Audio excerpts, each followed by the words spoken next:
다들이 잘람털이야 신시 난겐기 최로 넘버링게 참로리아. I would like to wish all of you who are listening over the webcast, I wish you my greetings and wish that you are well.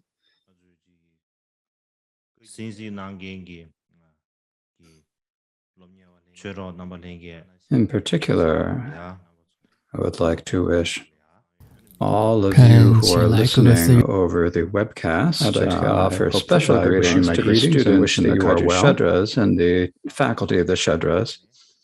So this is the beginning of the common year 2022. And so I'd like to wish everyone in this new year that you all be healthy.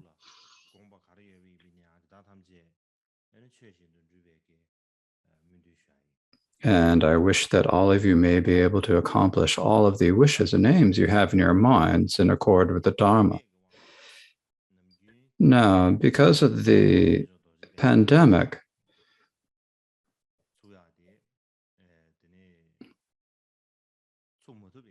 we are unable to hold our Kagyu Gunchu winter teachings in Bodh Gaya as we normally do. But all the Shedras are actually holding the events at the same time and continuing to maintain all of the schedule as it is normally done. And so we are in the midst of this event. And so in addition to that, and there are many who have expressed the opinion that it would be good for me to also give a teaching. And so, just so that I don't disappoint you and disappoint your hopes, we have organized this teaching together.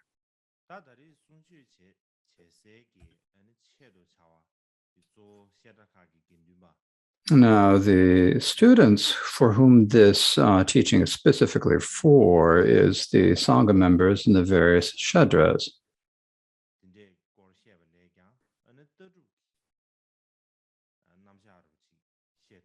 And I thought that there would be more of a connection and be more appropriate if I taught about philosophy instead of practice. And so I have chosen a more philosophical topic. As you all know,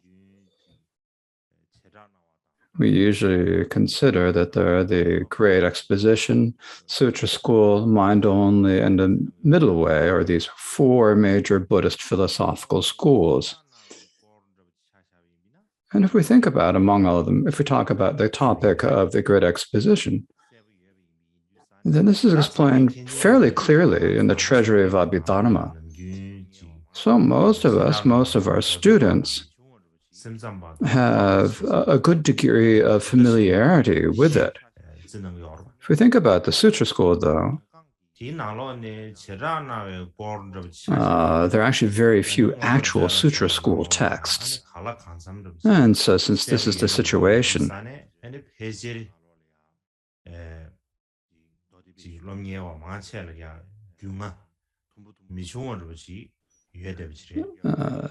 there are only some passages in the texts on epistemology that are similar to the Sutra schools, but there's no extensive presentation of the Sutra schools. Now, with the Middle Way, all of the Tibetan schools say that everyone says, that's me, that's them. Everyone says they're Middle Way. So I think that most of us really have a great deal of familiarity with the topic of the Middle Way.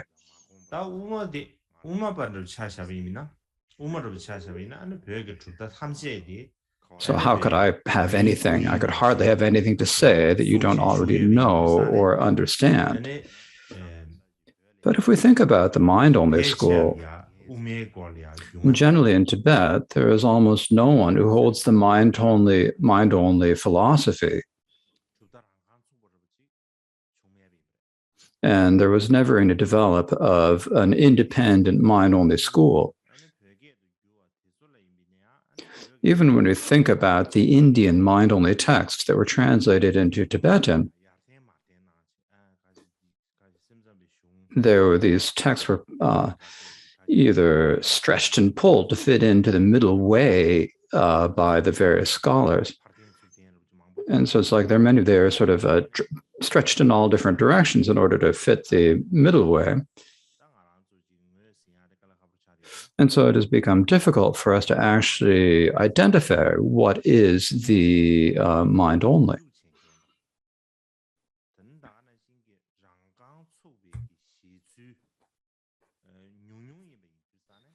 And there are also very few people who present actual, have done independent research onto this topic, and there are few actually self-standing explanations of it.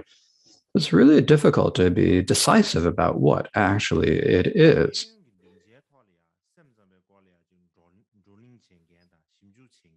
Now, on the international arena, there are many scholars who research and discuss the mind-only philosophy. But we have a literal familiarity with them in the topic. So I think that even to this day, the topic of the middle way is like a big missing area, a big blank area for all of us. And so I thought if I were to speak about it, there'd be nothing inappropriate about saying something about the mind only. Now, for myself personally, one thing that has worked out for me in this life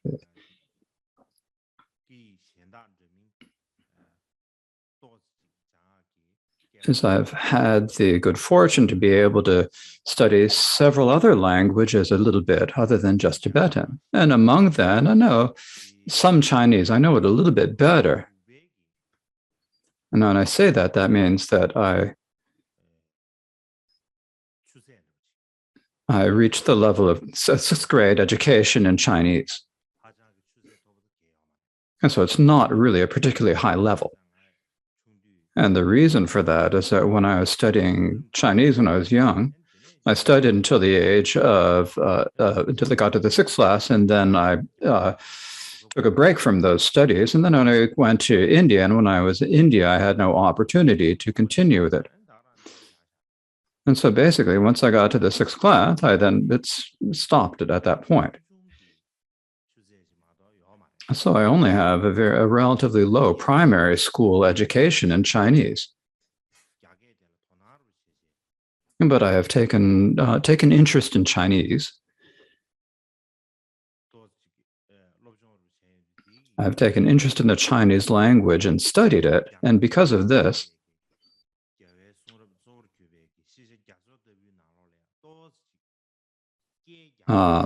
I've had a little bit of an opportunity to kind of dive into the ocean of knowledge in the Chinese Buddhist canon primarily.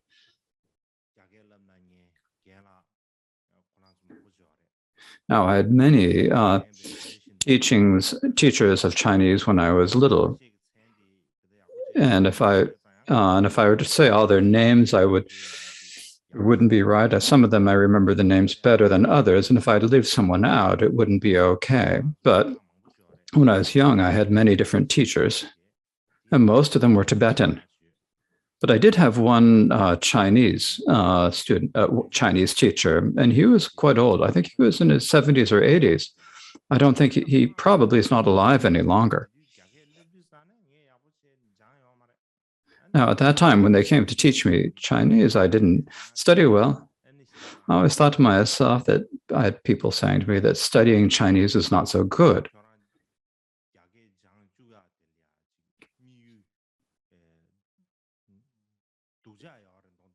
And people basically said that the intent for teaching me Chinese was actually a bad intent.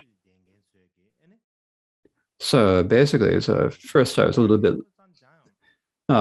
bit lazy. In addition to that, the people around me were criticizing it, so I did not study Chinese well. And so actually, I regret this a bit. But the little bit of Chinese that I do know is because of the kindness of those teachers. So I'd like to take this opportunity to appreciate them and to express my gratitude and thanks.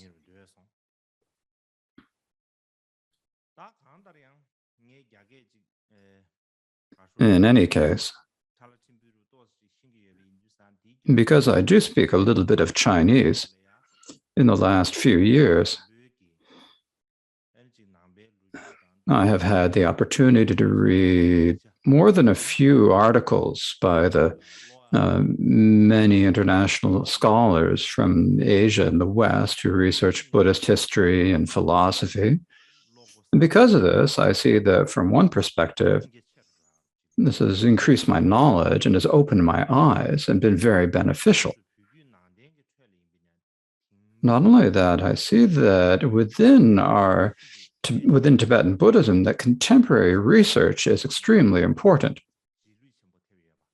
And this is an area that we have been left far behind. And so this is how I've felt about it. So for these reasons,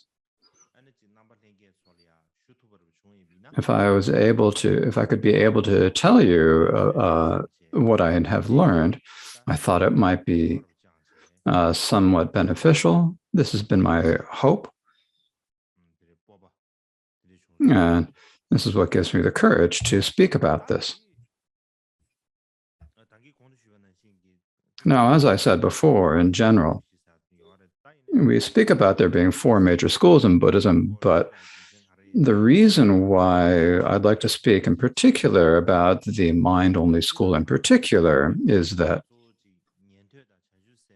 in Buddhism in general, we primarily have the teachings of the listeners or in the bodhisattvas, where you can talk about it as the foundation vehicle in the Mahayana. This is as is well known. Now, if you want to understand the philosophy of the listeners or Shravakas, then you absolutely must know the great exposition and sutra schools. Now, if you want to know Mahayana philosophy, then you absolutely must understand the middle way and mind only. And between these two, according to the Feast for Scholars by Da Pao Tsula Chengwa, at the time when Chandrakirti was at the Nalanda University, he was the only middle way scholar, and all of the other scholars were mind only. And so this is what it is said. And so when we look at this, if we compare the middle way and the mind only in India, we can think that the mind only was probably more widespread. And so that is the way it seems.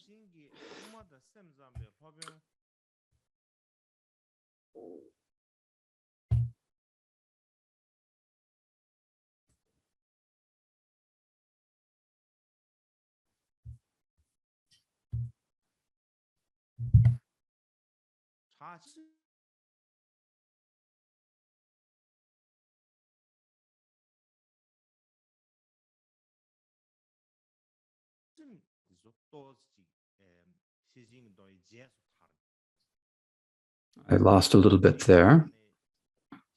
Excuse me about that.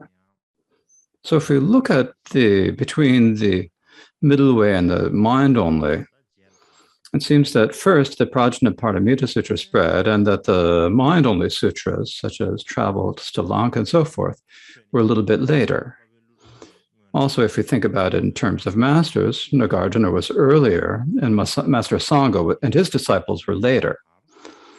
So thus we can say that the middle way spread earlier, and the mind-only spread later. So this is in terms of the order in which they spread.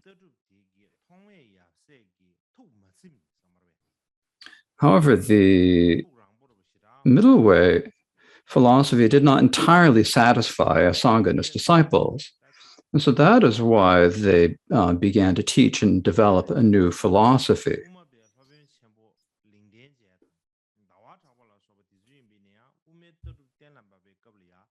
And when the later great middle way masters, such as Bhava Viveka and Chandrakirti, established the middle way view, their main opponent was the mind only. When they refuted other realist Buddhist schools, they only gave a few stanzas of refutation. But when they refuted the mind only, their refutations were very long.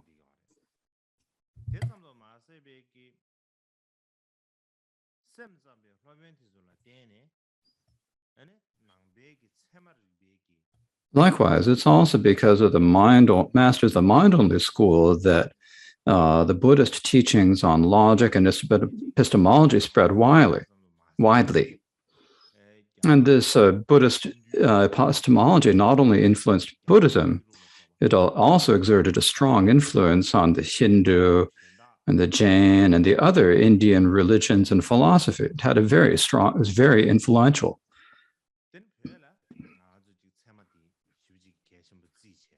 And in Tibet, we consider epistemology to be extremely very important. And we have a lot of discussion about, is it mind only or middle way? Likewise, when we talk about the subdivisions of the middle way, there are the two schools, the consequentialists and the autonomous middle way schools. And that difference arose from whether Bhava Viveka using autonomous reasons and Chandrakirti not using autonomous reasons. And so this is the development. And so when Chandrakirti criticized Bhava Viveka, saying, wishing to show himself to be learned in intellectual treatises, he was criticizing Bhavaka, and this could be, it was understood as saying that it's because Bhava Viveka was following the systems of logic developed by Dignaga. Chandrakirti was saying there are many different faults that occurred for him. And so for this reason, it's likely, this is why it's said that Bhava Viveka used later epistemology and logic, and Chandrakirti used the earlier epistemology and logic. And I think these are very closely linked.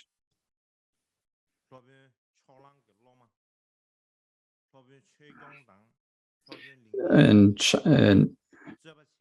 later, there's also the story of, in the Chinese tradition, of debates between Bhava Viveka and other middle way masters. And I will speak about this later. In any case, the idea of distinguishing between the autonomist and the consequentialist school is related to the issue of how closely they are linked to the middle way school, to the mind-only school. Now, likewise, Yogacara middle way proponents, such as Shantarakshita, explain the ultimate truth according to the middle way and the relative truth according to the mind only. And so in this way, we can say that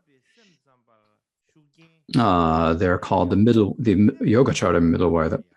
And so this we can say that instead of the middle way influencing the mind only, it was as if the mind only had a greater influence on the mind middle way. And so when we look back at it, at the history from a later perspective, we can see it in this way.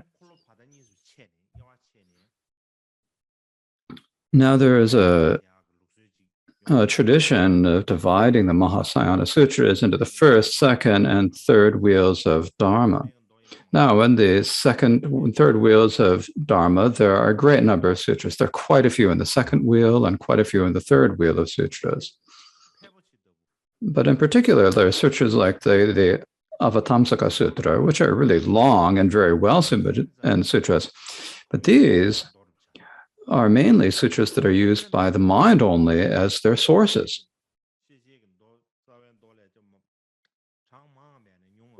I think that there are probably more sutras used as sources for the mind only than there are used as sources for the middle way.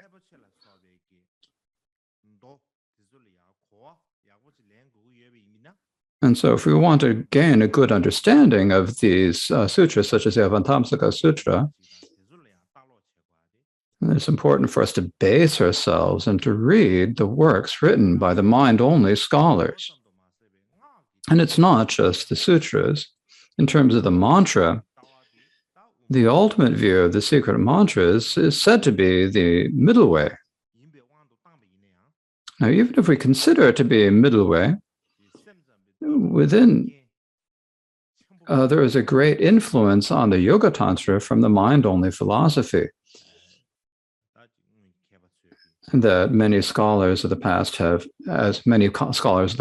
have described. Likewise, the determination that appearances of mind and so forth are also really emphasized in the unexcelled Yoga Tantra. And this is very clearly explained in the Mahamudra teachings. And so for that reason, gaining a good understanding of the mind only is extremely important, not only for study of the sutras, but also for studying and practicing Buddhist tantras. It's very important and very beneficial for this. And not only that, several authors of famous commentaries on the Tantras, including Bhavyakirti and Bhavabhadra, are known to have held mind-only views. And so, for this reason, when we think about it in a Dharma perspective, it's a really crucial point that we need to study and understand the mind-only school well. Now, if we think about it in terms of the world or the general situation of the world, it's also a very important point for us to study the mind only. Now, the reason for this is that in the past, in Europe, there was the Renaissance. And so this is a period in European history. And during this period of the Renaissance, before that, there had been the medieval age.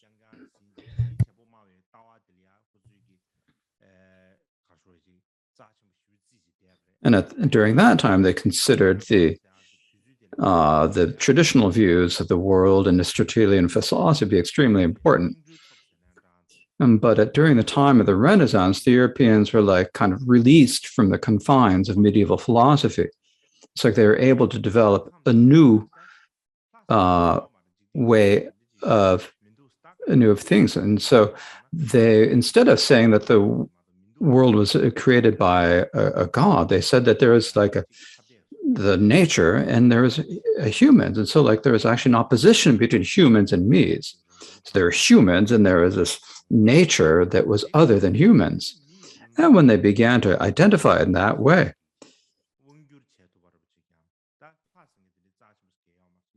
and so they began to think, how can humans take control over nature? That God was no longer so important. So people thought that because they were more powerful, they could take control over nature. And so in order to, because they wanted to take control over nature, there are great developments in the natural sciences. However, one bad thing that occurred from this is like there was a lot of environmental destruction and air pollution and many other difficulties that we still face to this day.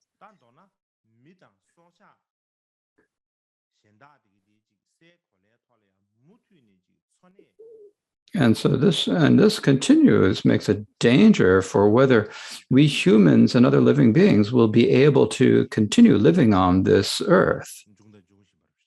And so this is still occurring these days. And the reason this is happening now is because of the great increase in the study of the natural sciences and then the destruction that led to. That is why this has occurred, right? But if we were to take the mind-only view as like the basis, we and nature are not opponents. We're not separate. And the reason for this is that the natural environment is created by our mind or is an appearance of our mind. And so for that reason, the natural world is like a part of us.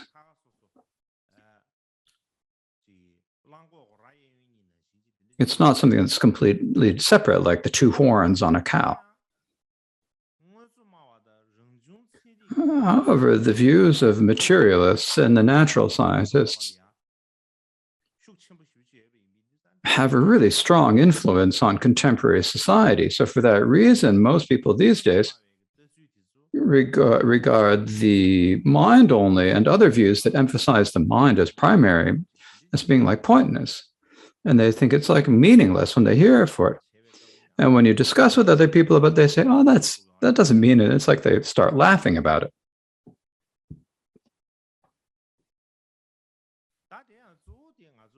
This is mainly because when we are little, from the time that we're little, we study science. And we study science from the time we're little, and then there's a really strong imprint of the materialist views on our beings. And so within the overall society, there's this general view. And because in this influence of this larger society that's influenced by the materialists, we think that the materialist view, of course it's true, we think.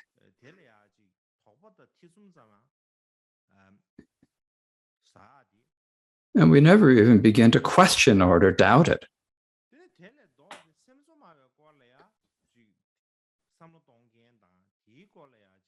And so there are even fewer who really consider that the idea that the mind is the most important thing.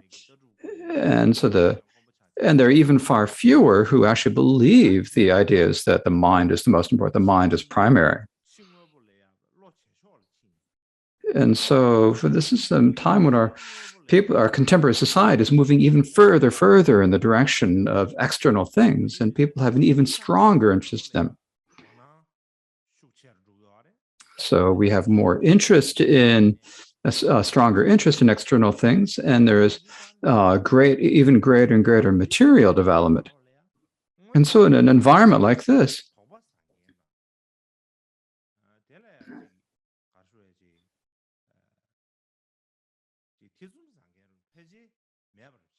there's basically no one who questions or doubts materialist philosophy.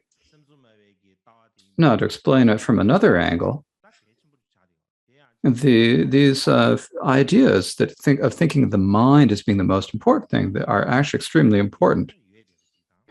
They've been with us from ancient times to the present, and they're an extremely important part of the philosophy of logic and thought. In particular, there were many people who believed that the mind is the most important. And so in our current day, in terms of the Dharma, we talk about this, the age of the 5 degenerations. It's an area when we have wrong ideas of what is good, bad, wrong beliefs about what we should do or what we should not do. And so in an environment like this, it is very important for us to study the middle way, mind-only philosophy. And the real reason for this is that not only does this increase our knowledge, it gives us actually really critical, to use an idiom for it, it's like it really hits the mark in giving us something that can benefit us and help us. It's something that can actually change our ways of thinking, and it's the way we think about the world and what we consider to be valuable.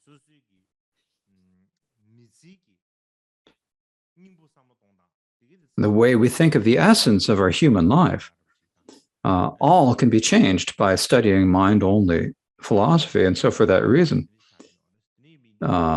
it's a way that can actually give us a new way of thinking. So in this contemporary age,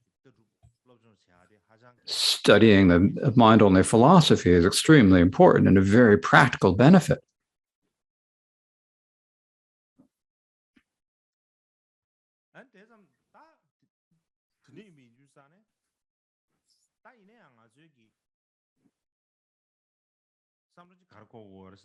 But one thing we need to think about is that our contemporary society is like, it's a technological age. It's like an age when things are done by technology and people don't have as much to do. Likewise, it is also an information age. There's all the social media and the internet. Because of this, we're in an information age. So it's like we are on a kettle of boiling water on a stove. when water's boiling on a stove, it doesn't stop for an even instant. It just continually boils. Likewise, our life is going. And so we get tired, but the technology never does. And so we're always getting new things in every moment. And it's like we have no time to relax and just relax and rest. It's like we're the bubble of the boiling water on the stove. And so when we're in that sort of a situation, what happens to us in our own situations is that we have no control of what we're going to do. It's like all these external conditions. It's like when we have this is what they have abroad. They have puppets made out of wood, and there are marionettes that are hung from strings. When you pull the strings, then the puppets move up and down, right? Now the puppet is not actually moving. It's mainly the puppeteer who is moving it, and so the puppets move. And so it's like that. And so we're like that. We have no control ourselves. We have to stay under the influence of external things and the pressure and the control of external things. Even when we focus our minds, we direct our minds primarily outward to external things in order to. So at one level, it looks like we're really, everything is really good, but actually we're under the control and pressure from external things. Now, when we do focus our minds and think, where is it that we think? We don't look inside ourselves. Mainly, we only look outside. We look at the various external things. And we look at different people, different individuals, and we think about them. We look outward towards them. We don't turn our minds to our own mind. And there are fewer and fewer who are actually looking inside. And our minds is getting further and further away from us.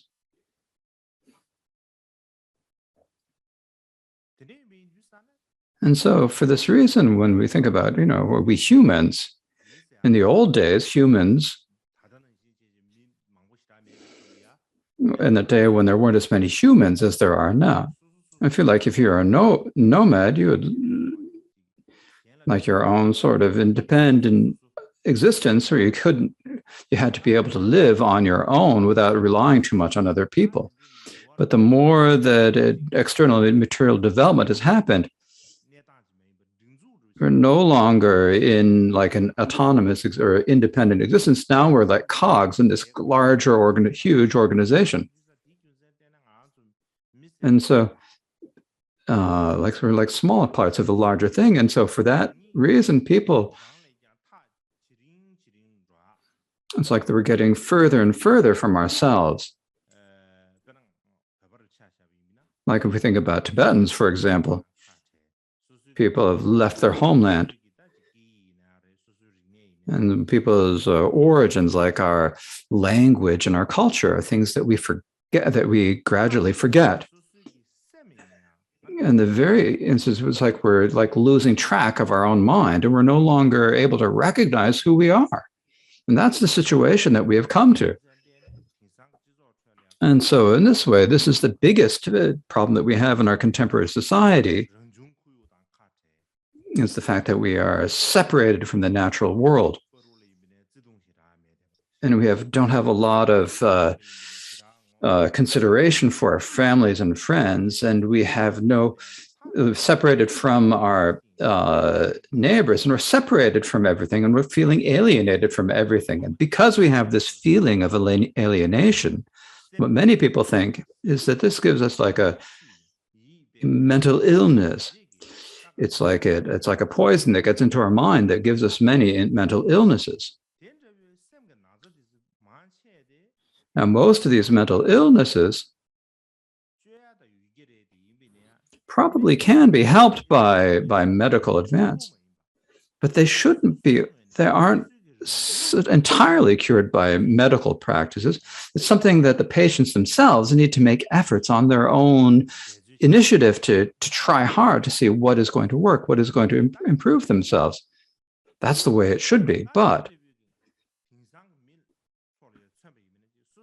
If we think about the way contemporary people are,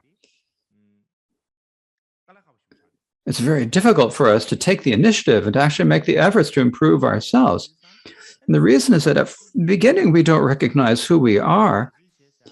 And if we say, well, you have to make efforts to improve yourself, then we don't understand what we're supposed to do. It's because we don't know who we actually are.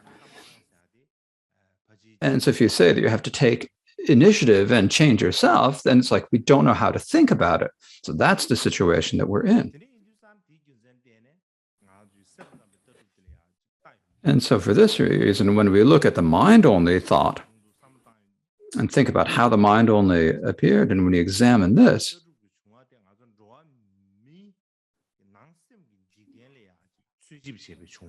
then we could say that the origin of the mind-only school is that it arose as an investigation into the world of our human mind. And in particular, what the mind-only has done is that the mind only examines in great detail what the nature of the natural human mind is. And they look to see what is the capacity and what is the functions or uses of the human mind. And so they've given a really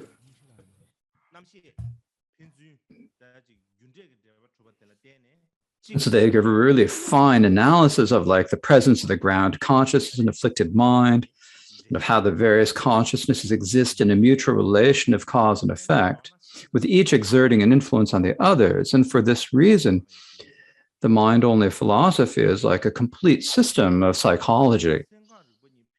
And if we compare it with Western psychology, we'd say that it's that the mind-only psychology is not if it's not better than Western psychology, it is at least not worse. And so this is in particular, it's not only an academic description of psychology that speaks only of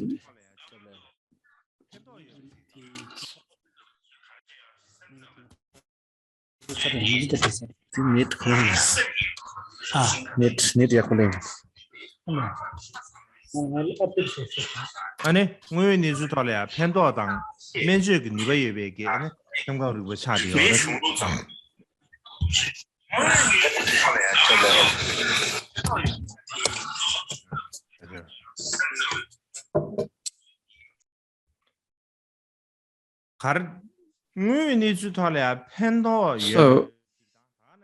So the middle way philosophy is something that's not only it's an academic description, it's a philosophy that has practical benefit in actuality and real capacity to help people heal. And so the reason is that the mind only isn't merely only to just speak about things, but the aim of the mind only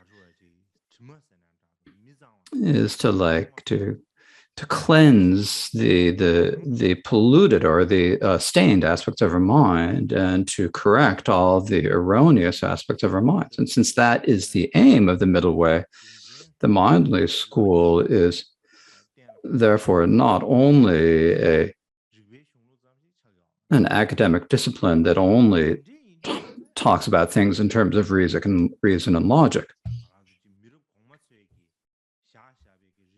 And so for this reason, the mind-only philosophy is not just a science or an area of knowledge that earlier generations have left for us. It is also something that is very beneficial and very useful in our current day. It's a real living system. It's a very vivacious view and understanding of religion. And it also has applications in the medical field.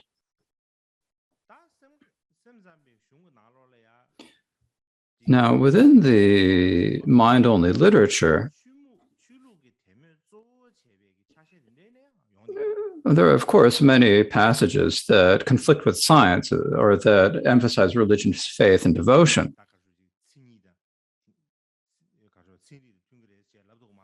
You cannot say that everything matches science exactly. And there are many parts that are primarily religious and talk of faith and so forth. But even so, they're really very important. And the reason is that within our daily human life, there are many experiences that we have, many situations we have.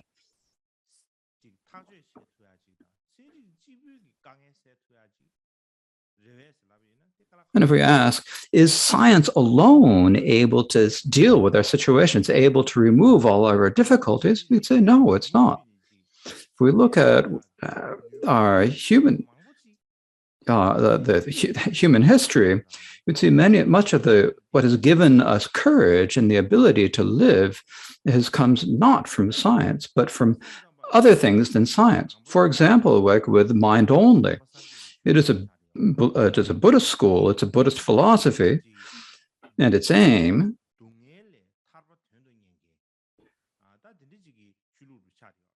is that it is for those who wish to free themselves from suffering.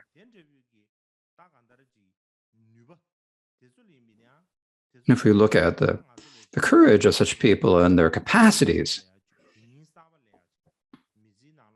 then this is something that can really give us a new meaning and a new courage to face our human life.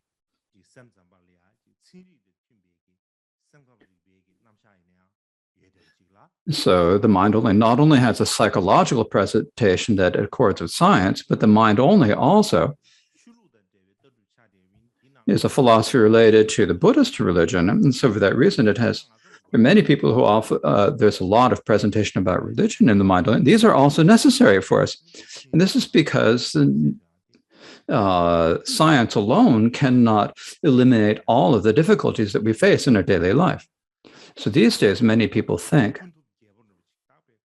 that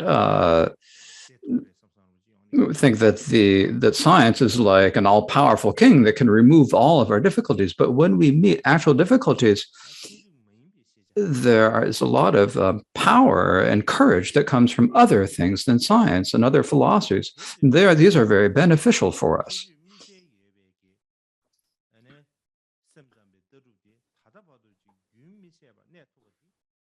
And so the fact that this mind-only philosophy that is so beneficial and so powerful for us is still alive is really something extremely fortunate for all of us.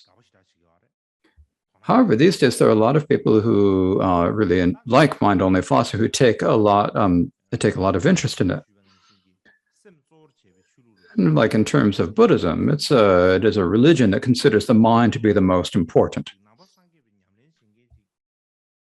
And so for that reason, for anyone who's studying or taking interest in Buddhism,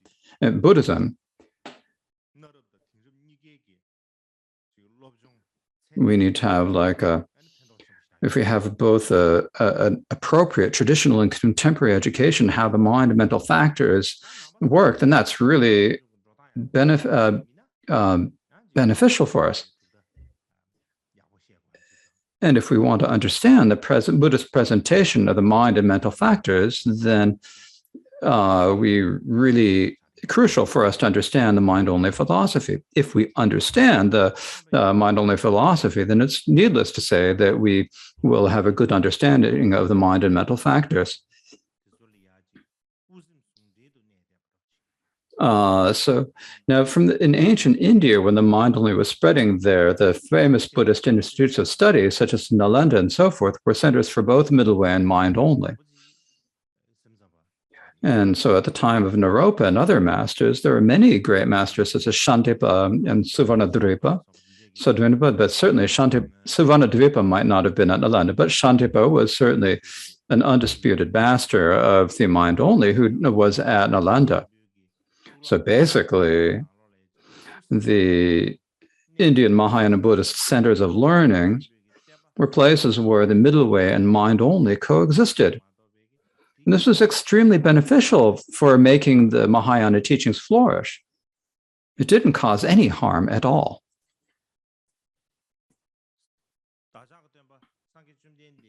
Our teacher, the Bhagavan Buddha himself, respected the different, we could say, respected the different faculties and capacities and interests of his students as they were. He considered them important. And he taught different types of Dharma that matched our different faculties, capacities, and interests. And so because of this, there were the different vehicles and philosophies to flourish, that could flourish. The primary reason and condition for the different vehicles and philosophies to flourish and improve is because the Buddha taught the Dharma differently for people with different faculties and capacities. And so that is the main reason why there are so many different vehicles and philosophies. But our situation is a little bit different.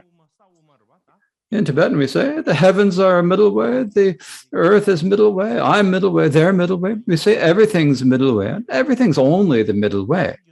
And since this is what we say, it's like we kind of look down a bit on the lower philosophies and we ignore them. I say, oh, they're realist schools, bad views.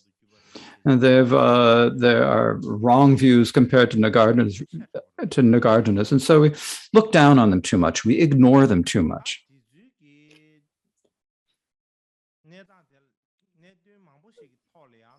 And in many respects, we have to think, has this helped us more or has it harmed us more? It's hard to say. In particular, in terms of us being middle way proponents,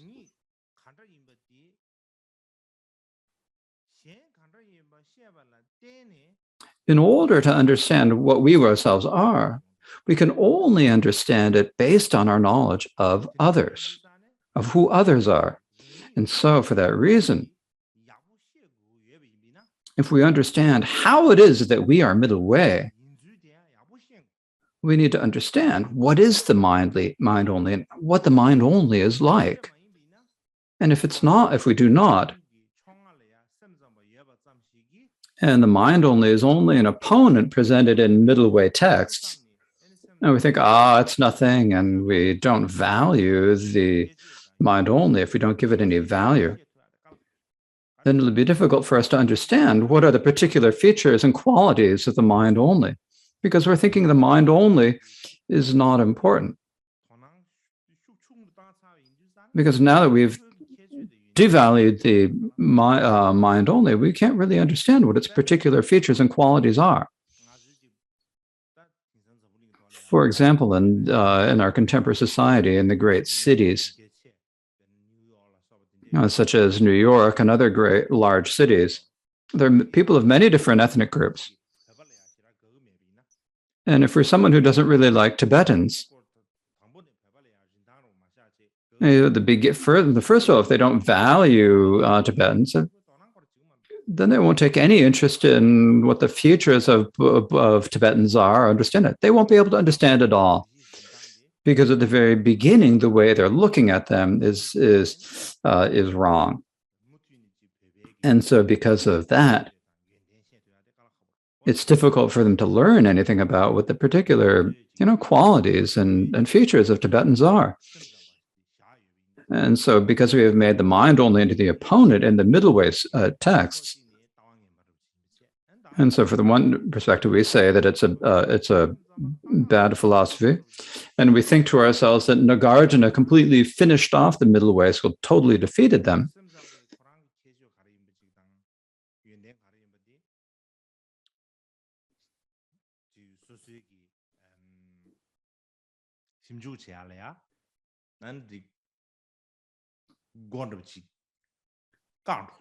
And so it's like this blocks the door to beginning to investigate what are the particular qualities and features of the mind-only school.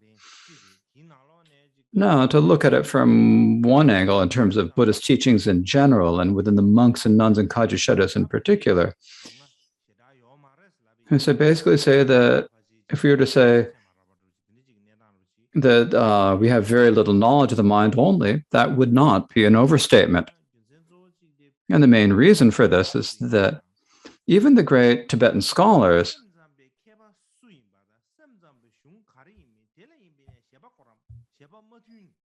have conflicting explanations of who the great scholars of the mind only are and what their texts are. It's like we say, well, is this a master a mind-only master? Not. Some will say they are, and some people will say they aren't. And it's saying, like, if we have a text, some will say, oh, this is a mind-only text, this is a middle way text,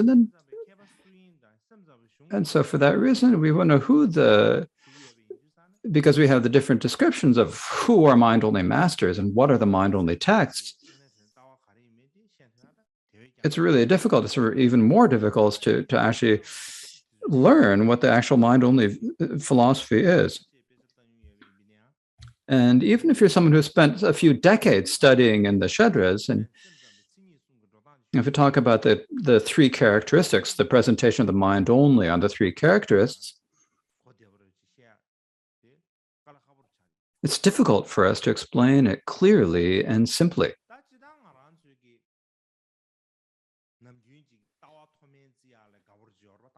Now, we always like to talk about which view is higher and which is lower. So which philosophy is higher, which is lower. So we always like to rank the views of the different schools. And so if we say that the middle way view is the most profound, this is something that we often say. We always say the middle way is the most profound view. Even though it is the most profound view, even though it's the most profound, it doesn't have as many categorizations and many different difficult points as the mind-only view does. And so, like, if we think about the middle way view, if we take a few teachings to understand what the difficult points are and to unravel them, then pretty much everything else is fairly easy. It's not that difficult otherwise. But the mind-only view is not like that. There are so many different categories and so many different teachings, and it has such a broad scope that no matter how many texts you read and study, there are still many points and passages that you are unable to grasp. So if you talk about it in terms of profundity, the middle way is probably more profound, but in terms of the scope, the mind only is extremely vast and has many different teachings and categories. So I think that there'd be nothing wrong with saying that. Oh, okay. So I think we need to take a 30-minute break here.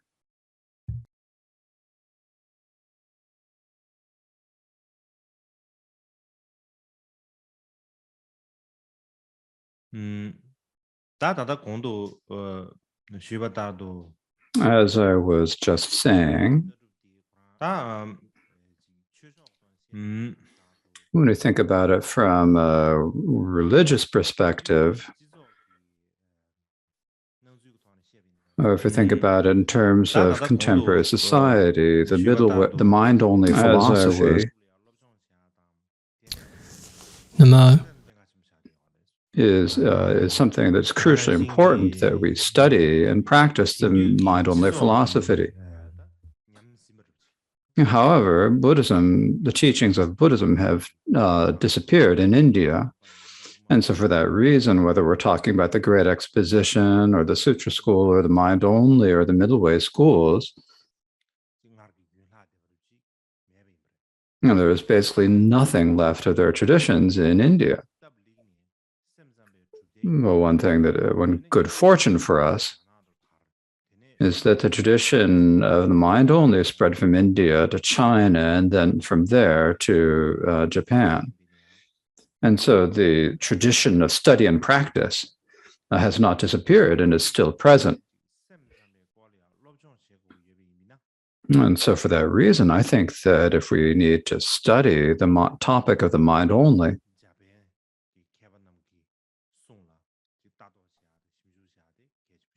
it is extremely important for us to study the teachings of the Chinese and Japanese masters.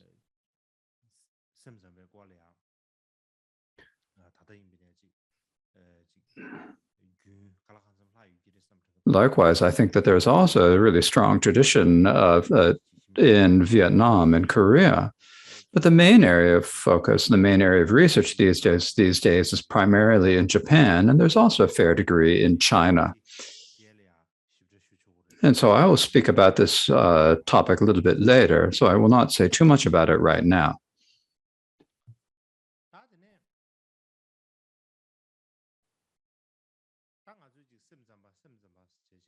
No, we always say mind only. We say mind only over and over again. And so when we say mind only, who are we talking about? If we need to identify who are we speaking about, who would we identify as being mind only?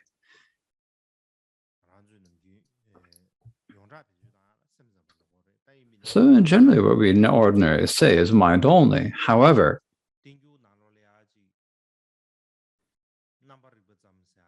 in the Tenjur, it's we more frequently see the term the awareness only. If we talk about mind only or awareness only, if we explain these terms in terms of their literal meaning, I'm going to say what we mean by saying mind only is that there is nothing other than mind. And I think understanding it that way would be fine.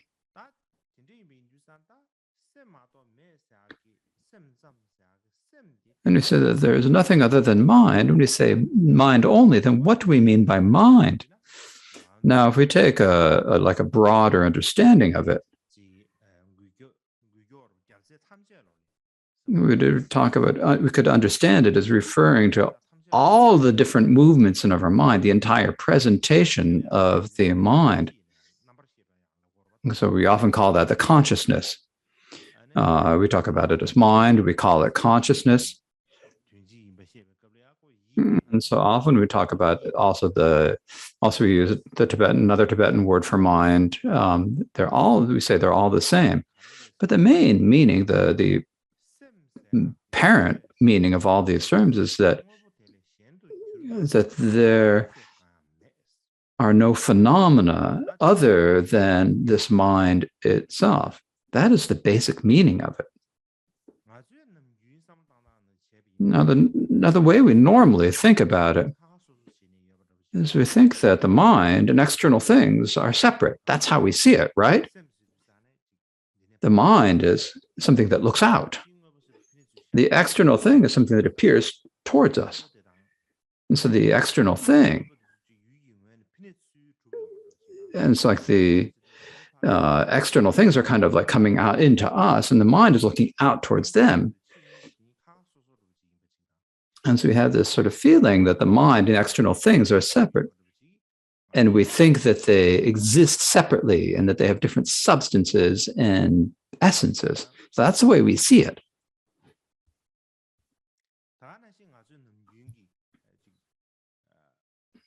Likewise,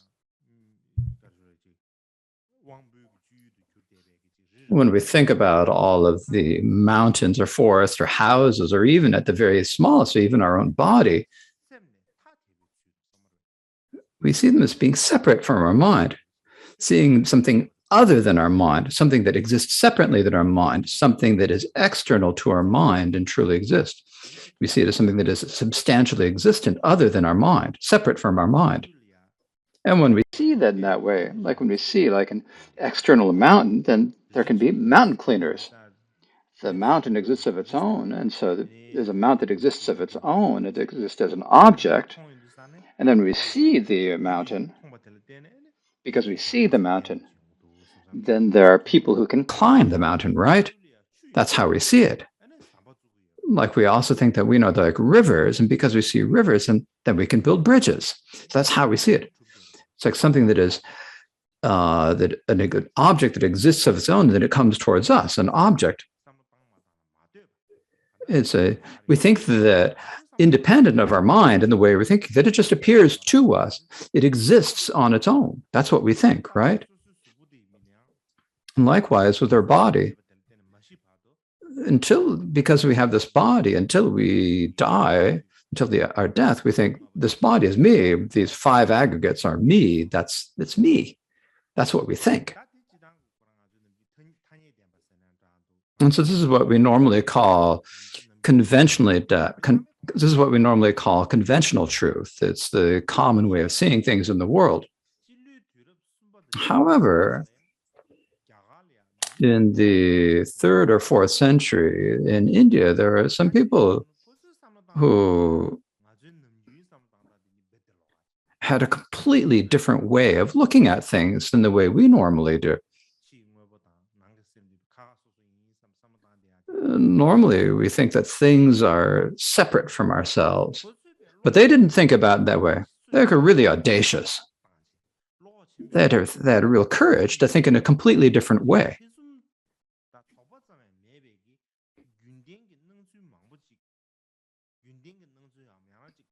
And so they began to think, they began to even question and suspect the way things normally appear to us, which in Dharma language we would call conventional truth. They had a real big question about this. Not only did they have these great doubts and questions, they used many different reasons and logics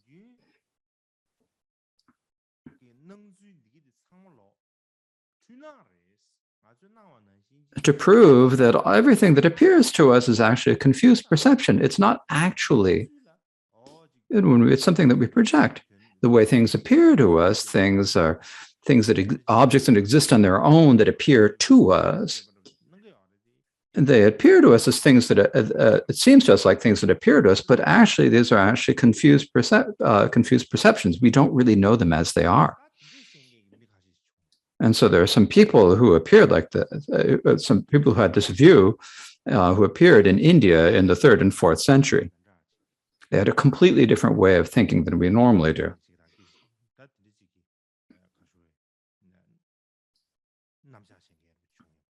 And so there are people who had this type of a presentation. And so what these people were called, the people who thought this were called the Yogacara.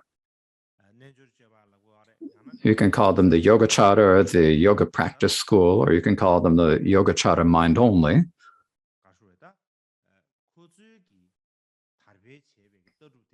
In any case, the view that they taught was called the Mind Only School or the Awareness Only School. So whether we call this the Yogacara School, the Yogacara means the individuals who hold this philosophy.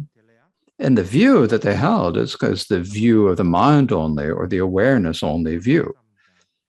And when we say awareness only, and we say mind only, that is the philosophy that they asserted. Now, the individuals who asserted it, if we don't know what name were they called by, they're called the Yogacaras.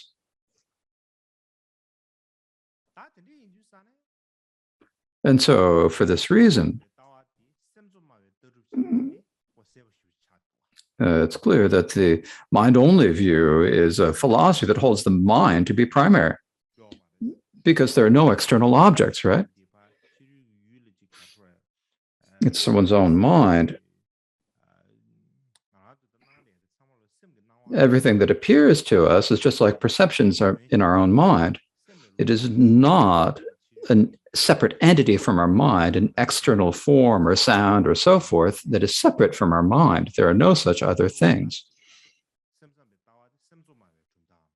And so for this one, this is the mind-only view is a mind that holds, is a view, philosophy that holds the mind to be primary, that says the mind is the most important thing. So when we talk about the mind only or the mind, the view of holding the mind to be primarily is not only just the Yogacara school. Now, the Yogacara and the mind only, in a sense, they are like synonyms. Now, this is not just a Yogacara view. The direction that most of the Buddhist schools that developed in different periods looked was actually very close to explaining everything as being mind only. Now, they weren't exactly the same as the mind only, but the direction they were headed was that everything is awareness only, or going in the direction of awareness only, or everything is mind only. We could say, basically, that if we were to remove everything about the topic of mind from Buddhist philosophy, we take it all out of Buddhist philosophy and put it aside, then there wouldn't be anything left.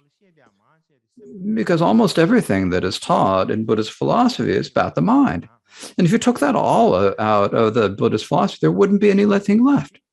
Because the main topic of Buddhist philosophy is to speak about the mind. And so we can say that not only the mind only, but also the other philosophical schools primarily teach about the mind. And because they primarily teach only about the mind,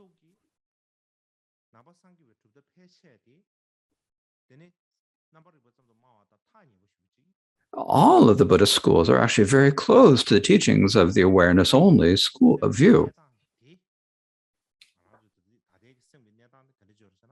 So if we think about how Buddhists explain the situation of our mind now, it's a situation of suffering, because our mind is in a situation of suffering in order to protect us and in order to, and so there are all views about how we can protect the mind from suffering and bring us to happiness. And our aim is that we're seeking liberation. And seeking liberation means that primarily we are seeing our mind that is in this painful situation. And we think, how can we bring it to a situation of happiness?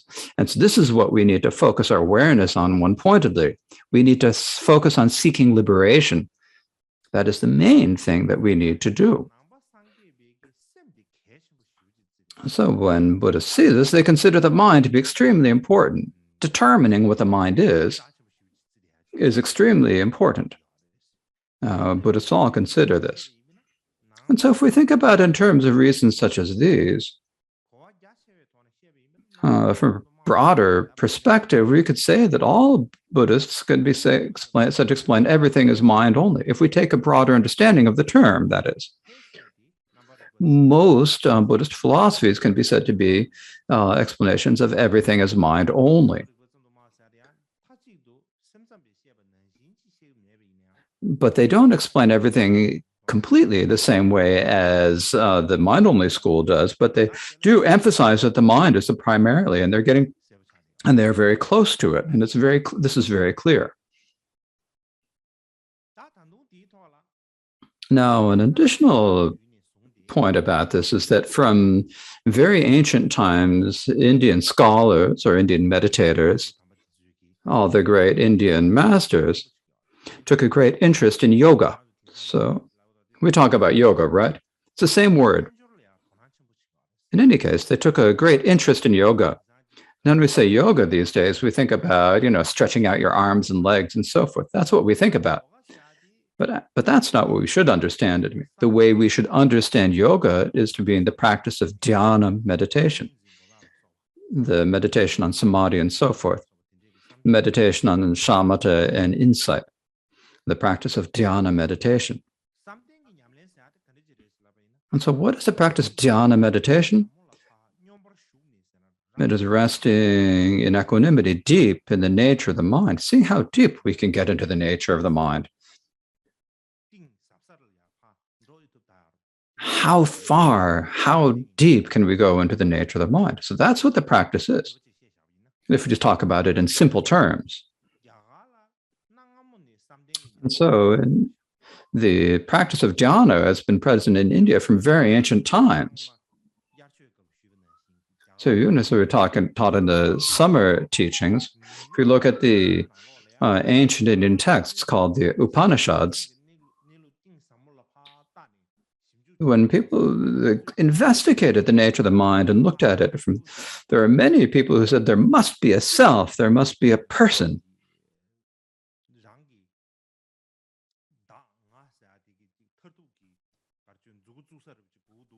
There must be something that we could identify as the ultimate source of this me or a self, and that's what we should call a self or a soul or a person. There are many such views, but the Buddhists do not accept this view of a soul or a self. And in the opposite of that, the Buddhists taught the view of selflessness and refuted these philosophies that taught that there's a self or a person.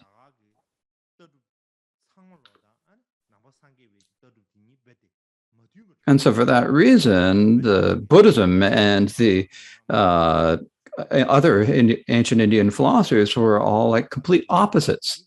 They're all in complete opposition, because all the other philosophies say that there is a self or a person, But the Buddha appeared and taught that there's no self, there's no person. And when he taught this, then it's like he was opposing all of the other Indian schools. They became contradictory to each other. Not only that, within ancient Indian philosophies, there's, another important, that if not more important than the idea of there being a self or a person. It was another position, and that position is the idea that there is samsara. There is a samsara. When we talked about samsara, this is the first people who said samsara were not Buddhists. It's the non-Buddhists who said this. They had this idea, there is this samsara.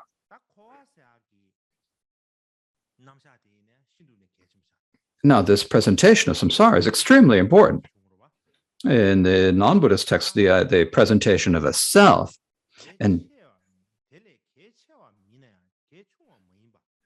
there was another position that was, if not more important than the self, was at least not less important, is the idea of samsara. Now, samsara is something that Buddhists accepted. The Buddhists did not accept the idea of a self, but they did accept the idea of samsara. They said there is the samsara that the non-Buddhists talk about. So the Buddhists not only accepted this presentation of samsara, they also made it into like the foundation of philosophy. The idea of nirvana and samsara is like the foundation. It's like the most important area of Buddhist philosophy. But at that time, the Buddhists, from one perspective, say there's no self. And from another perspective, they say there is self. Or there is a samsara. And so if there's no self, who cycles in samsara? Who could be in samsara? If there's no self at all, then if there's nothing you can identify as a self, then who is it who cycles through samsara?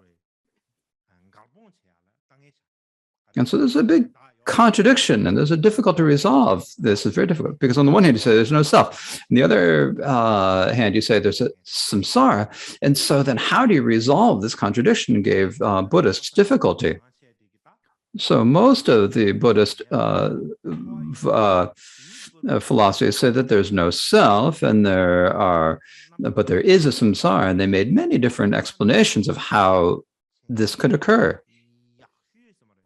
But you could say that like the best resolution to this contradiction, the best explanation of this was made by the Yogacara school. This is what the mind-only schools say. This is what the scholars say. The mind-only scholars. And why the Yogacara school, the reason why they could have the best resolution to the contradiction between the idea of no self and samsara is that the Yogacara are mind-only. When they were describing the mind, they would talk about the 6 consciousnesses, the 5 sensory consciousnesses and the mental consciousness. They taught about these 6 consciousnesses, right? But this is like a very, a gross outer level. So this because of the gross levels of how things appear to us. But in addition, they also said that there is the all-ground consciousness, the all-layer or all-ground consciousness. And so these are like the subtle levels of consciousness, like the imprints within our mind. All of the appearances in our mind come from imprints, and the place where the imprints are stored is in the ground consciousness. And so they had this description of the subtle levels of consciousness, said both a description of the gross levels of mind and also a description of the subtle levels of mind. And they held that this all ground was like the ultimate, the basis. It's the basis for everything, the basis for projecting a self and for that is labeled a self, that there's this all ground that exists. And the foundation of samsara is based upon the all ground. So when they explained it in this way, they were able to give a good resolution to the contradiction. So for this reason, the Yogacara masters said that there is an all ground. Now, we'll talk about the nature of the existence of the all ground. It's not something that's just proven logically. They also, resting in deep meditation, and looking with yogic perception, they could realize it with the yoga perception. It's something that was realized through yoga perception. It's not just something that's proven logically. This is what they say in their texts, right? So because of their practice of yoga, they learned that there is an all ground. And because there is an all ground, then they developed a new philosophical presentation. And in particular,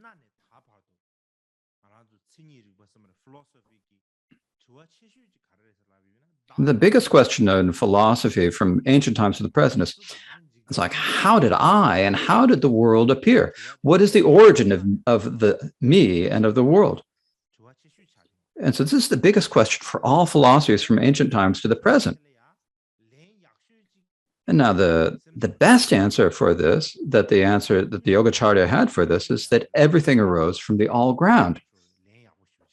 They had a really good answer for this question of like, how did everything occur? And this is because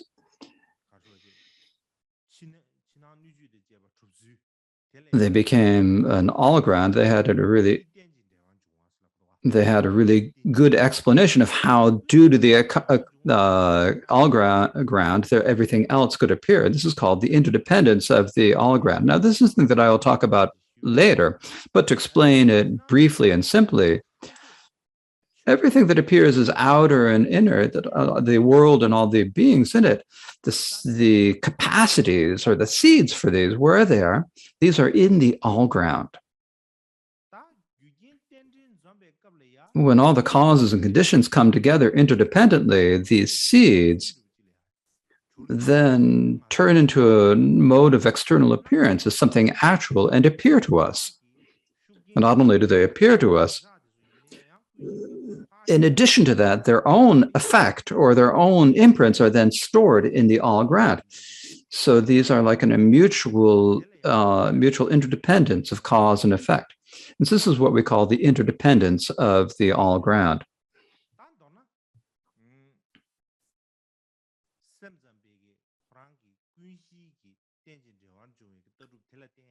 And because of the mind-only teaching of the interdependence of the all ground, they developed their own presentation, their own logical presentation. Now, generally, we talk about selflessness. We talk about the view of the selflessness or the view of the mind only.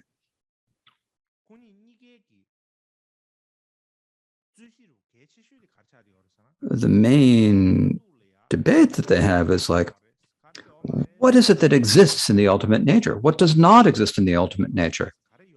What exists in the ultimate nature? What does not? This is something that we need to explore. The views of selflessness investigate this. The mind only also investigates this. The mind only school explain that there are no external things. There are no external things that are in nature other than the mind. Not only are there no external things that are other than the mind, but also the internal mind that appears, that perceives the external things also does not exist. So in terms of the ultimate truth, even the mind-only school says that not only is there no external object, but they said the internal apprehending mind also has an illusory nature, and they also prove this. And this is a really crucial point of the mind-only philosophy. Otherwise, when we say mind-only, when you think that there is some we think, oh, they explain that there's some sort of a mind-only. They think that there's only some mind, right? That's what we think, right? And so if we have that, still have that grasping of the thought that there is some mind only, then what that shows is that we're actually still falling into another abyss of grasping, because we have not really understood the ultimate ideas of the mind-only school. We think there's some sort of mind left, then we have not fully understood the mind-only view. So when you talk about the mind-only school, the meaning of mind-only, awareness only,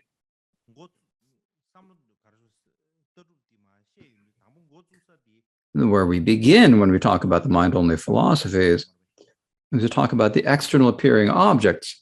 How do they appear to the mind? What is the mind like? How does it originate? So this is like the beginning.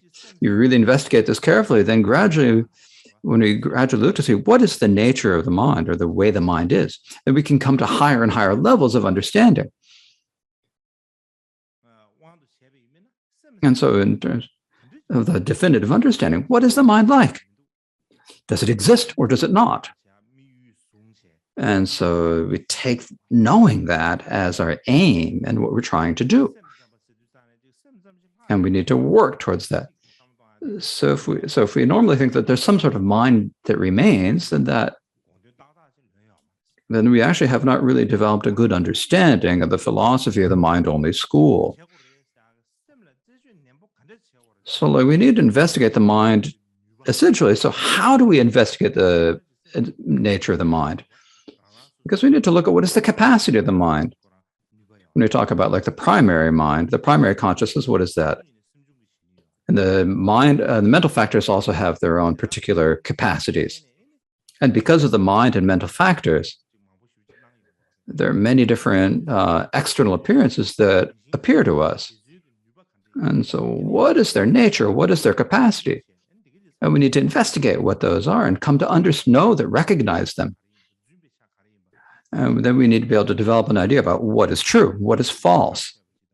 And we'd have the certainty that is able to distinguish the true and the false. And so for that reason,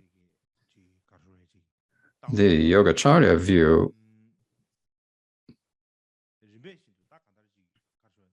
gradually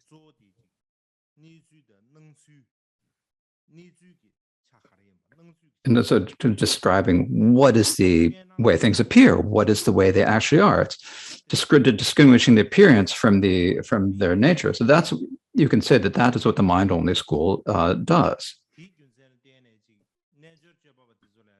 So for that reason, the Yogacarya mind-only were later called in China, Japan, they're called the School of Phenomenal Appearance. And the reason for this is that they are talking about what is the form of the way things appear? What is the form of the way things are? And so then we can talk about them as they're talked about as the reason they're called the a School of Phenomenal Appearance. Now, additional thing that we need to understand is that the mind-only school is not just a philosophy. It's not just a thought. It is also something that we need to bring into practice.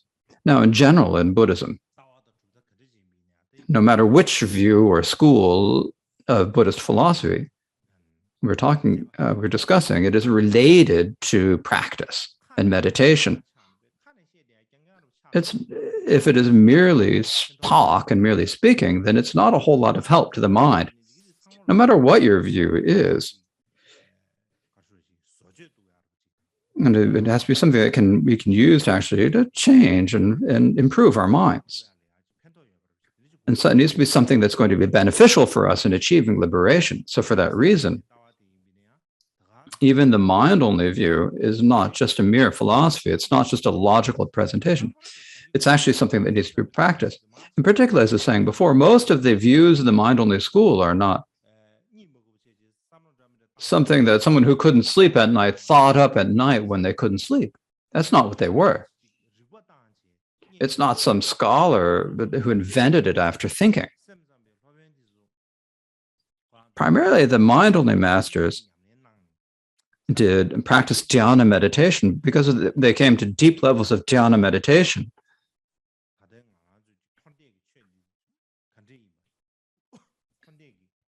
And because of this, they're able to see what our phenomena of samsara and nirvana are like, how they exist, how they appear, how they actually are. They knew this as it was, and when they described this,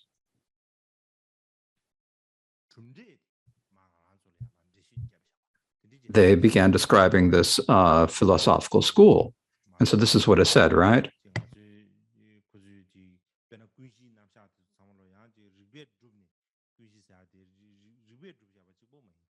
So the ideas of the all ground and so forth are not just ideas that are proven logically, as they actually come through practice. So this is all something that we can describe later. So that was a brief description about the mind-only school. So now I thought that actually it's important to speak about the brief history of Buddhism, because when we're talking about the history of the mind-only, we also need to talk about it as a continuation of Buddhist history.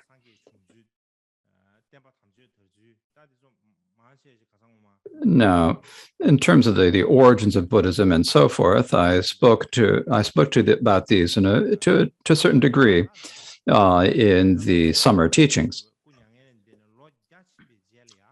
In any case, about 100 years after our teacher, the Bhagavan Buddha, passed into nirvana, the situation that occurred in India is that there were an Eastern and Western communities of the Sangha. So there are these two communities. And they developed different opinions about 10 precepts, which led to a great dispute between the two. And because of this great dispute, the Sangha divided into two different communities because they were completely, because they became, they were unable to stay together. So it split into schools. So none of these two schools, the one who held firmly to the traditional views were called the Sthaviravada school. Sthaviravada school.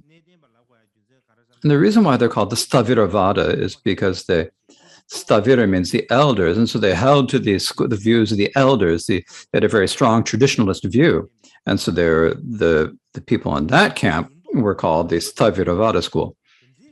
And then there are those who were favored change, and what they were called is called the Mahasangika school. And these are called in Sanskrit the Mahasangika school. So in any case, there are two communities. There are basically two schools of the Sangha. The one was the Sthaviravada, and the other was the Mahasangika. And so in terms of Buddhist history, this is the first time that the Sangha split into different schools. So this is called the division into the two root schools. This is the division of the Sangha into two schools. It's because the first time this happened, it's called the division into the two root schools. Now, after it's the division into two root schools, at first, the entire Sangha was very in great harmony. Then there was a dispute, and they became two different communities. And after they divided into two different schools, or in two different camps, there are many different schools that developed. And the main reason so many different schools developed is that basically you had the Sthaviravada and the Mahasangha. And within them, they also developed many subdivisions. They have internal disagreements. So with the Sthaviravada, there are like 3 or 4 different, and with the Mahasangha, there are like 5, 6, 7. There are many different. In any case, in total, how many schools did it divide into? There are 18 schools. So these are what we talk about, the 18 schools, the foundation vehicle. And when we talk about these, the appearance of these 18 schools, in comparison to the division of the two root schools, what we call this is the subdivision to subsidiary schools. Because like in combination to the root schools, there's like subsidiary schools, and subdivision to subsidiary schools. This is called subdivision into subsidiary schools.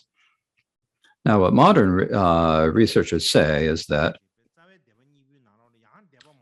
because there are so many different schools of Sangha, that in addition to the Sangha, and then there are the main reason for this is that there are different Sangha communities, and they developed different, separated, and they all become separate from each other. They had different, and within them, when they became different communities, then they had different lineages. And because they had different lineages, then the lineages have their own sutras, their own Vinaya, and their own Abhidharma, and so forth, all become slightly different. And because of that, they subdivided into so many different schools. So in brief, you have 2 root schools, the root division into 2 schools, and then the secondary division into 18 schools. And if you combine these, in total, you have 20 different schools of 20 different schools, and these are called the 20 different schools of the listeners.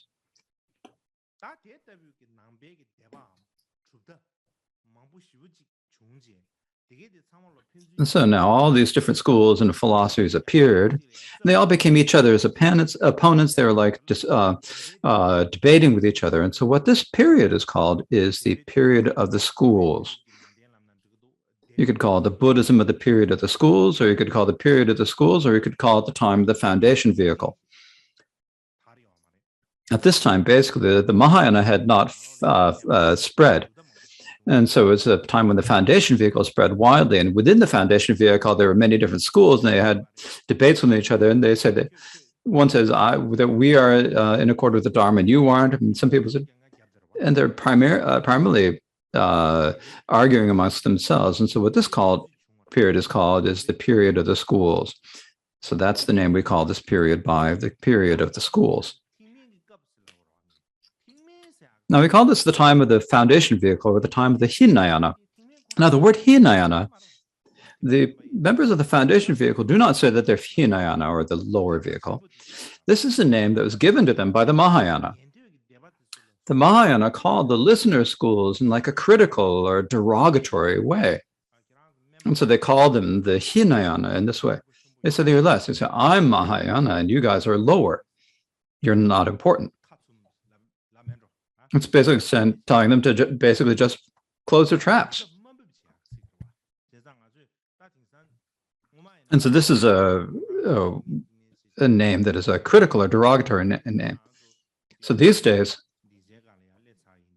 now we've come to a level of the world where when we talk about where it's no longer appropriate to call the Theravada school, to call them the Hinayana.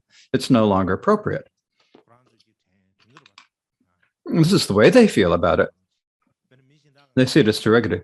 For example, someone else would say to us, it wouldn't be nice. So it's better for us not to use these words, such as Hinayana. So in brief, when this period when Buddhism split into so many different schools probably occurred sometime around the 1st century, before the Common Era. It's around the end of the 1st century of the before the Common Era. And then in the 1st century of the Common Era, there was a new period that became, which was the period of the Mahayana. Now, when the Mahayana period began, how that arose was that in the previous time, in the period of the schools, in the period of the different schools, they primarily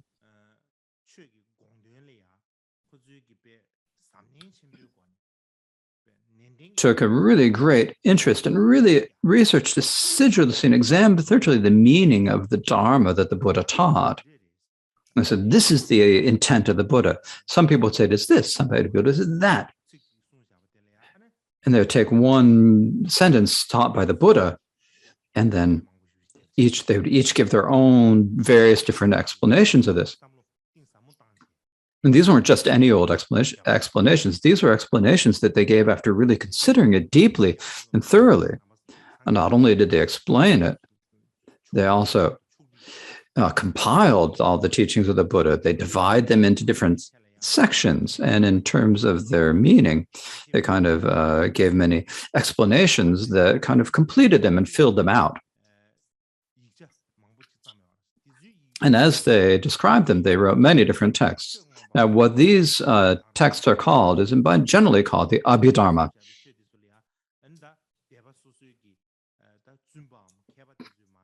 When the Venerable Masters, the scholars of the different schools described the teachings of the Buddha, then this is what is called the Abhidharma. So this Abhidharma is very similar to what we talk about as the Abhidharma, as one of the 3 Pitaka, or 3 baskets of the Buddha's teachings.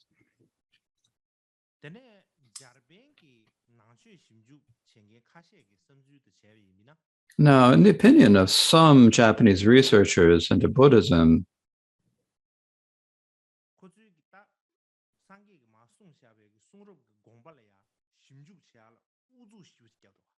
The scholars of the period of the schools worked really hard to research the meaning of the scriptures.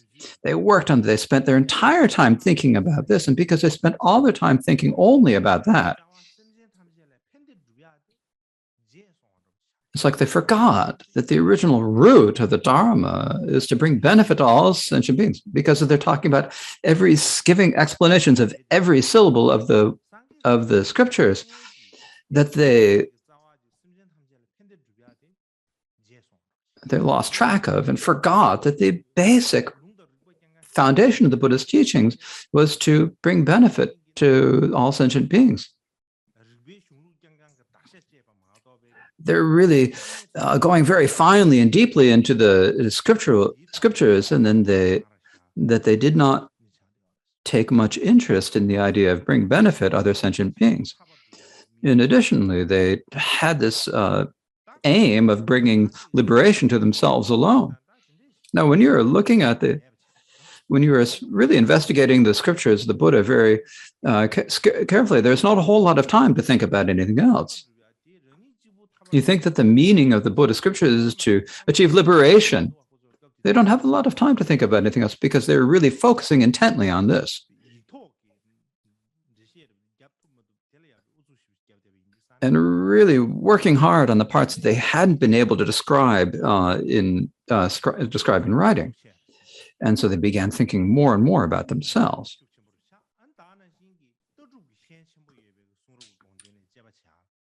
And they really kind of fooled into thinking about the highly detailed analysis of the meaning of the scriptures, and they're kind of fooled by thinking about only that. And they were unable to really think much about the important points of bring benefit to sentient beings. There's so many different schools that appeared, and there's so much, so much going on between them. They're each debating with each other, refuting each other, and one would say this, and then one person would say to them, you'd be unable to give an answer, and they'd get fooled into thinking about this only, and they probably forgot about the idea of actually bringing benefit to sentient beings. And so for these reasons, so around the 1st century of the Common Era, there is like a great revolt against these philosophies of the schools. They're saying, the way you're doing things is not right. You're only thinking about the philosophy, and you're not thinking about benefiting sentient beings. That's not okay. The reason why the Buddha taught the Dharma itself was in order to benefit sentient beings. And you're only talking about philosophy, and you're not doing anything to actually benefit anyone else. And so there are people who objected to them for that reason. Not only did they object to them, many people who began, instead of trying to achieve liberation for themselves, to seek to bring other sentient beings onto the path of liberation. And so this was the beginning of the spread of the Mahayana.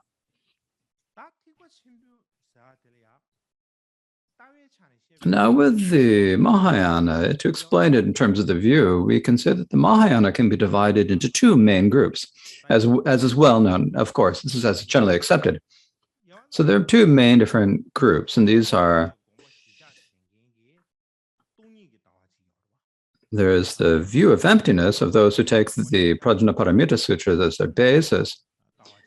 And then there's also the mind-only view that takes the Sutra of Unraveling the Intent, as some Nirmochana Sutra, as its basis.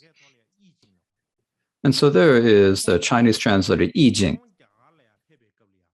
And when he went to India, he wrote a travelogue as he went. And this is translated into English as the account of Buddhism sent from the South Seas. Now, the time that he went to India was around the end of the 7th century of the Common Era. And at that time, he described the situation of the Dharma in India. And what he wrote is, the Mahayana we speak about has no more than 2 divisions. So what he's saying is that basically, if we're talking about what we call the Mahayana, he's saying, there are only two schools. One is the middle way, the other is the yoga. So what he's saying is that one is the middle way school and the other is the Yogacara school. The middle way says that things exist relatively, but ultimately are emptiness. Their essence is empty and illusory. So this is like the position of the middle way. The mind only says there are no external entities, but there is internal mind. All things are only mind. So what he's saying is that if we describe the Mahayana in terms of two schools, one is the middle way, one is the mind only.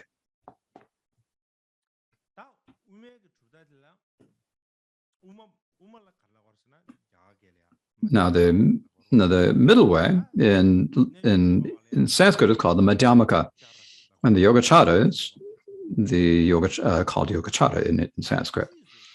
Now later,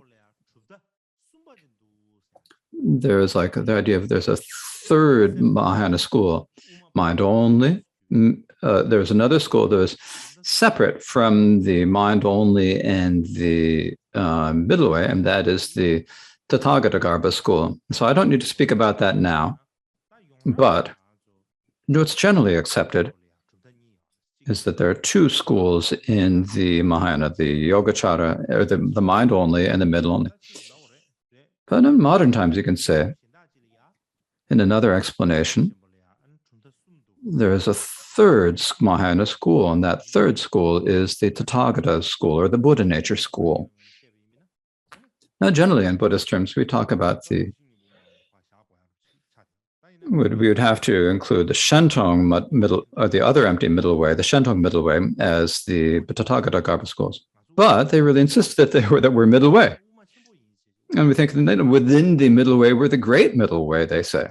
And they're really insistent about this. And the reason they're so insistent is because, for one perspective, there's a little bit of a difficulty to the Shentong schools. I don't need to speak about it too much, but to give it, if we think about it as literally described, the Shentong school does not really accept everything as said literally in the root verses of the middle way. And so basically, if you're going to be middle way, you have to follow the root verses of the middle way. And if you don't accept that as being the literal truth, then you insist on the one hand that you're middle way, and on the other hand,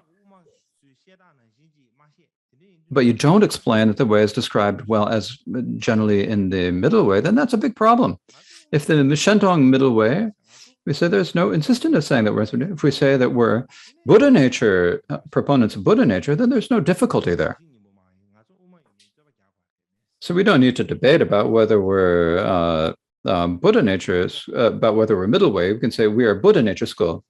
We can say that if they were to say that they're a different school than the middle way school, then that the Buddha nature school, then they'd have no difficulty. But because they don't do so and they say that they are middle way, then between the two, there's a bit of a discomfort there. But I don't think I need to go into great depth on that topic now. So now, as I was speaking before, we have the Yogacara and the mind only, right? As I mentioned that they are synonyms.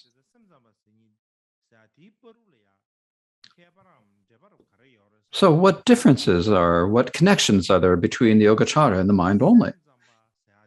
When we say mind only, we should understand this as meaning like the scripture's explanations, the assertions of the Yogacara. That's what we call mind only. When you say everything is appearance or is awareness, then that means the view, the philosophy of the Yogacara. And we say awareness only. In Sanskrit, this is called vigyapti. This is called vigyapti. And vigyapti in Tibetan would mean, it's generally translated as namrikpa in Tibetan or in awareness, but in later times,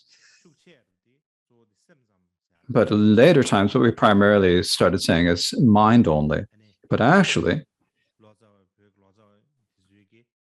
the Tibetan translators translated vigyapti as namrik mao, or awareness only. And so that appears more frequently in the Tibetan Tenjur. Now, when we say awareness only and mind only, these are the same.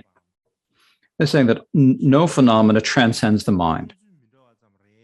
They're all just different ways that the mind appears, and they explain, and that the people that should be understood as those people who describe it in this way.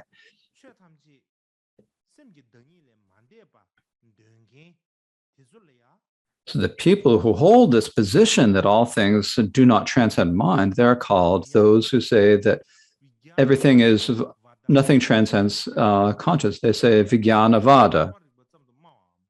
So those who assert that everything is only consciousness or awareness. And just when you talk about mind only. So these are talking about the individuals who hold this, the Vijnanavada. So the proponents of the mind only. When you say proponents, you're talking about the individuals, right? So they're the proponents of the mind only. Now, in our Tibetan tradition, we don't really use the word Yogacara, but those in China and Japan use the word Yogacara very frequently. So those who hold the mind-only view, they call it the Yogacaras, and what then their view is called the awareness only or mind only.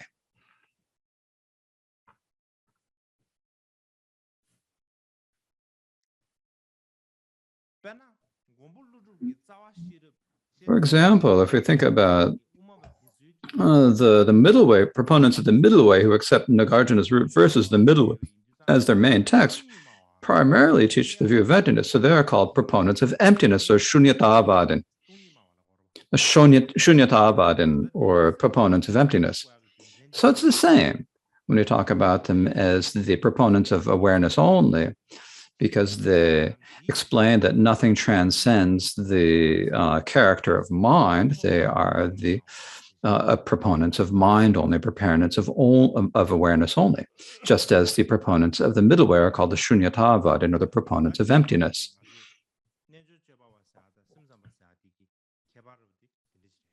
So that's basically the difference between the terms mind only and Yogacara. Mind only is the name of the philosophy, and Yogacara refers to the proponents of that view, the people who teach that philosophy. So I think that's probably a good place to leave it for today. And we will continue tomorrow. So I'd like to take this opportunity today to say to all of you is that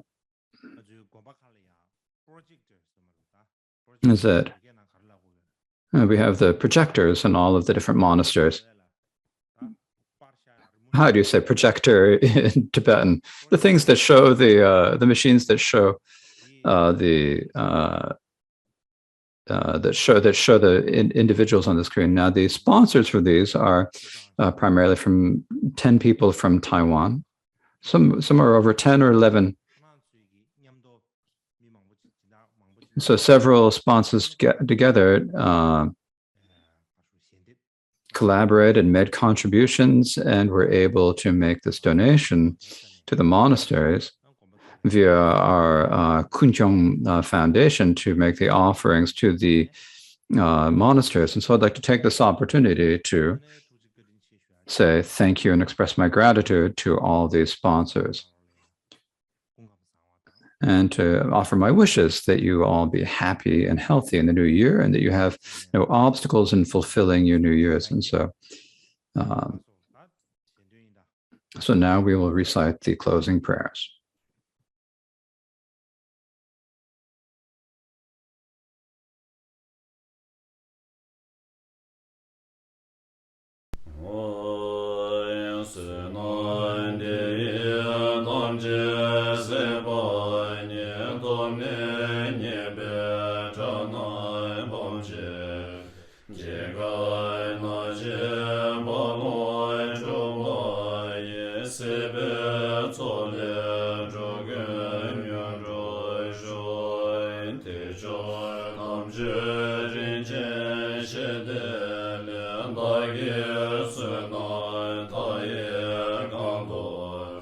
Dene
Jai